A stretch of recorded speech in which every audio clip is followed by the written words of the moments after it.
संपूर्ण जगावर घोंघावणारं तिसऱ्या विश्वयुद्धाचं संकट, वाढती महागाई, बेरोजगारी आणि जीवघेण्या स्पर्धेमुळे समाजाला ग्रासलेलं नैराश्य अशा अत्यंत भीषण आणि अस्थिर परिस्थितीतून समाजाला तारण्यासाठी आता केवळ भौतिक उपाययोजना पुरेशी नाही. आज दिशाहीन झालेल्या समाजाला पुन्हा एकदा प्रभू श्रीरामांच्या आदर्शावर आधारित रामराज्याची नितांत आवश्यकता आहे. मात्र हे रामराज्य केवळ राजकीय किंवा भौतिक प्रयत्नातून साकार होणार नाही, तर त्यासाठी समाजाला साधनेचे आणि गुरुचरणांचं भक्कम आध्यात्मिक अधिष्ठान असणं अनिवार्य आहे.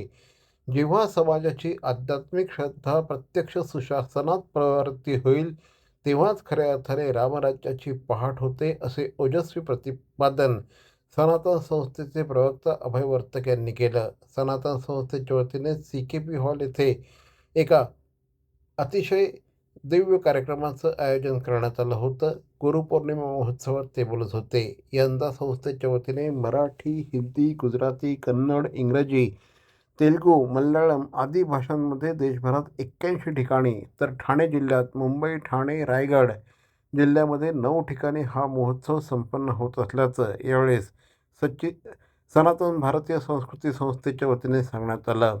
गुरु कृपायोगाचं महात्म्य या सनातन संस्थेच्या ई-बुक ग्रंथाचं अधिवक्ता उदय वारुंजीकर, पीतांबरी उद्योग समूहाचे व्यवस्थापकीय संचालक डॉक्टर रवींद्र प्रभुदेसाई, सनातन संस्थेचे श्री अभय वर्तक यांच्या हस्ते याचं प्रकाशन करण्यात आलं.